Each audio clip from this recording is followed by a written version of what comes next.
madaxweynaha jamhuuriyadda Soomaaliland mudane Muuse Biixi Cabdi oo maalintii shalay ahayd gelinkii dambe soo gaadhay magaalada Berbera ayaa habeennimadii xisbiga kulmiye kala qayb qaatay ololaha doorashooyinka golayaasha deegaanka iyo wakiilada ee gobolka Saaxil. ugu horreyn madaxweynaha jamhuuriyadda Soomaaliland oo halkaas khudbad ka jeediyay ayaa shacabka gobolka Saaxil ugu baaqay musharaxiinta golaha deegaanka iyo wakiilada ee gobolka Saaxil. raalgelin ka bacdi caawa waxaynu halkan u joognaa oo aynu isugu nimid oo aynu dadkii wakhtiga intaa leeg u horay oo aynu dadaalka intaa leeg u horay ma aha hebel iyo hebel baynu dooranaynaa ma aha hebel iyo heblaayo waynu dooranay deegaanka iyo bulshada gobolka Saaxil xildhibaanadooda u geli doona wakiilada way soo doorteen hadday reer kulmiye yihiin waxay soo doorteen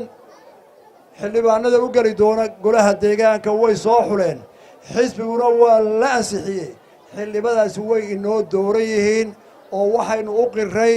inay yihiin dad xilkas ah oo mustaqbalkeenna iyo dalaheenna ku aamini karno maadaama inagu aanu doorannay waxaa hubaala inaan dadka la dooranayo gobollada fara badan oo 900 aanu golaheenna iyo dhaqaalaheenna ogolaanin iyo tiradeenna inay golaha wada tagaan sidaa darteed xisbi waliba wuxuu ku dadaalayaa inuu tirada u badan labada gole geeyo walaalayaal xisbiga kulmiye intii uu jiray iyo guushu way walaalay ahaayeen koobka siyaasadda ee Soomaaliland 3 jeer oo la galay doorasho madaxweyne labana koobka wuu qaaday kii koobaad ee horena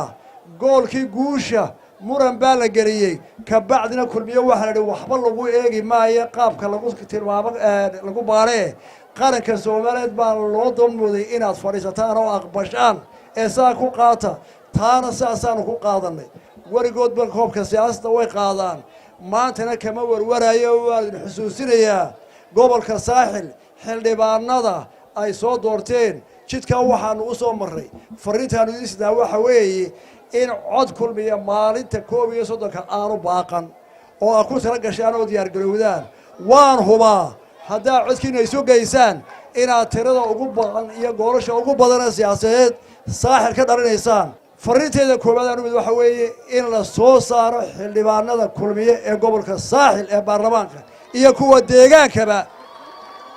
Berbera ma isla qaadanay warkaa intaasoo saacad fariintaas aanu soo socdo waynu isku ognahay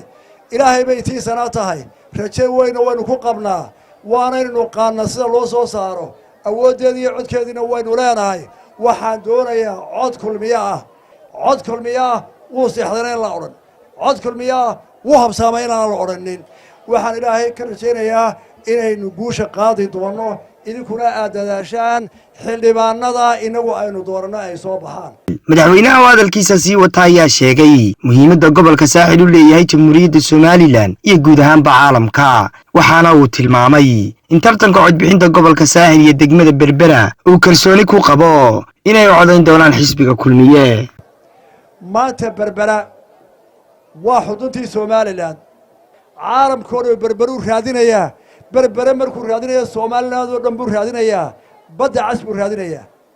Berbera markaa maxay noqotay furihii horumarka furihii ilbaha waxa la doonayaa Berbera dadka ku nool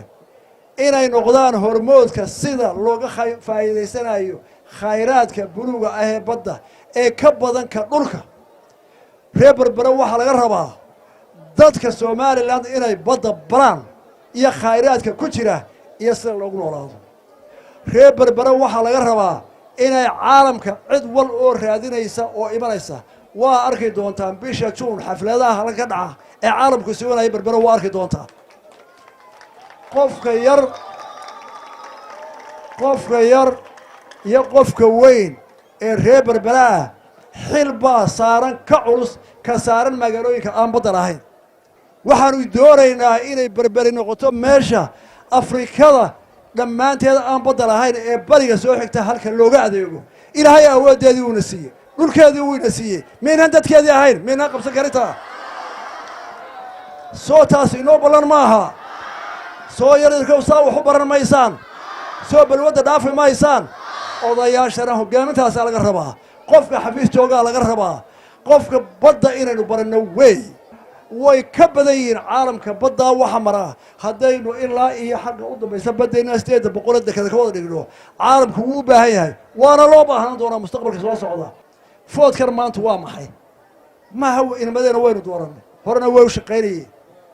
jaamacad bay ka shaqeynayeen shaqo kale wada hayeen iyo hableenu dad shaqeey ahay xilkan maanta aynu ka dooranayna iyaga waxaanu niri waxaad noogu wanaagsan tihiin hogaaminta dalka ee noo qabta inagu waynu dhammaynay waana inoo soo wada baxayaan